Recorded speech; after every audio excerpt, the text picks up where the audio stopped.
Hello dear students. बच्चों, आज से आपके ऑनलाइन जो पढ़ाई है वो कंटिन्यू हो रही है। ठीक है, तो अभी तक हम जो कंटेंट्स पूरा आपका कर चुके हैं, जो पढ़ाई आपकी सेकेंड यूनिट टेस्ट तक हो चुकी है, उससे आगे अब हम शुरू करेंगे।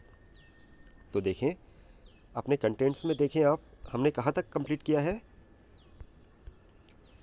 हमने स्पोर्ट्स हम पढ़ रहे थे और इसमें हम कप्स एंड ट्रॉफीज़ यहाँ तक हम कंप्लीट कर चुके हैं, है ना।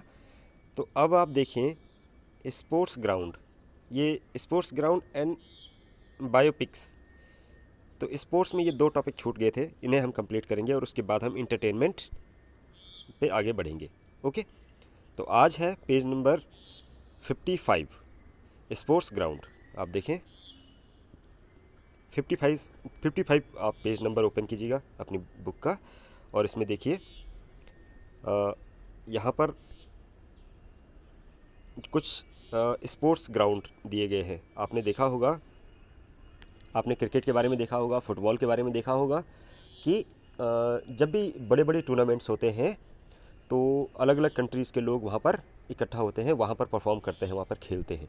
तो इंडिया में भी बहुत सारे ग्राउंड हैं जहाँ पर क्रिकेट होता है, जहाँ पर फुटबॉल होता है। ऐसे ही अलग अलग कंट्रीज़ में बड़े बड़े मैदान हैं, बड़े बड़े स्पोर्ट्स ग्राउंड है। ठीक है, तो आज इन्हीं के बारे में हम पढ़ेंगे कि कौन सा स्टेट, किस कंट्री का कौन सा स्पोर्ट्स ग्राउंड है। तो यहाँ पे देखिए बहुत सारी डिटेल्स यहाँ पे दी गई हैं, बहुत ही बारीक डिटेल दी गई हैं। आपको इतना ज़्यादा डिटेल में जाने की ज़रूरत नहीं है। हम क्या करेंगे बच्चों, आप देखिए अपनी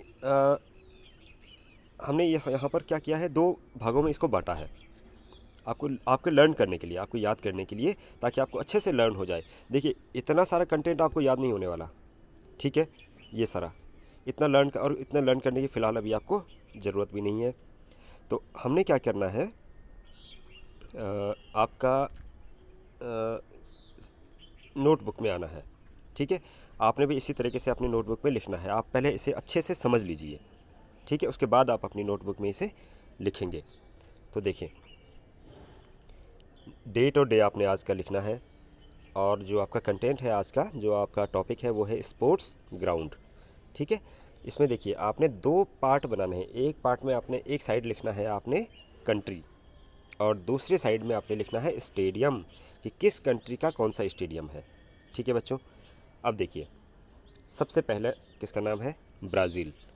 ब्राज़ील में कौन सा स्टेडियम है, तो वो है माराकाना स्टेडियम। क्या नाम है, माराकाना स्टेडियम, वो ये है ब्राज़ील में। अब इंडिया के कोलकाता में कौन सा है, ईडन गार्डन। ओके, और प्योंगयांग नॉर्थ कोरिया में, प्योंगयांग एक जगह है नॉर्थ कोरिया में, नॉर्थ कोरिया जो कंट्री है उसमें उसकी कैपिटल भी है ये। और इस यहाँ पर जो स्टेडियम है उसका नाम क्या है। देखिए यहाँ पर ये नाम आपको अच्छे से लर्न करने हैं, क्योंकि ये थोड़ा टिपिकल नाम है, क्योंकि फॉरेन कंट्री के हैं। ये है रंगरेडो, इसका सही प्रोनाउंसिएशन है रंगरेडो मे डे, रंगरेडो मे डे। मे का मतलब आपको पता ही है, मे एक मंथ है और डे का मतलब दिन। ठीक है, तो इससे ऐसे आपको लर्न हो जाएगा। तो Rungrado May Day stadium, okay, North Korea में। अब आइए ऑस्ट्रेलिया में। ऑस्ट्रेलिया जो कंट्री है वहाँ का जो स्टेडियम है उसका नाम क्या है, मेलबॉर्न क्रिकेट ग्राउंड। क्या है, Melbourne. Okay, London England, England में जो लंदन जो जगह है वहाँ पर कौन सा है स्टेडियम, उसका नाम है लॉर्ड्स। क्या नाम है, लॉर्ड्स। लॉर्ड्स स्टेडियम में अक्सर आपने देखा भी होगा, आपने वहाँ पर क्रिकेट मैच होते हुए भी देखा होगा। यहाँ पर ज़्यादातर फुटबॉल भी खेला जाता है। ठीक है, फिर आइए इंग्लैंड।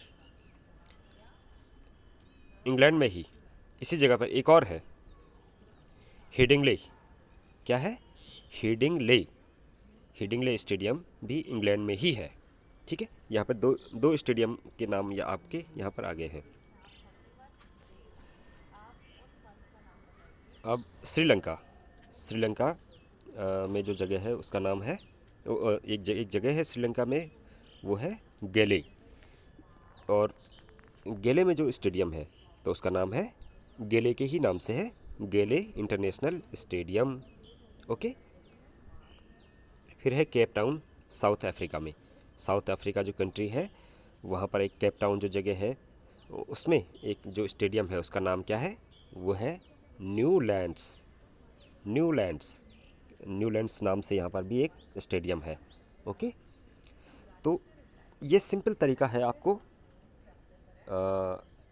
देश के स्टेडियम के नाम याद रखने का। सिंपल, आपने क्या करना है, इसको अपने नोटबुक को दो हिस्से में बांट लेना है।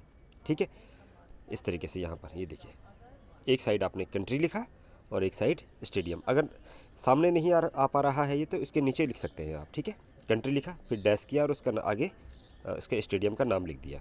ठीक है बच्चों, तो इस तरीके से अपने नोटबुक में साफ साफ लिख कर, एकदम क्लियर, ताकि आपको पढ़ने में भी आसानी हो, इस तरीके से आप अपनी नोटबुक पे लिखिए और लिखने के बाद इसे अच्छे से लर्न कीजिए। ओके बच्चों, ठीक है।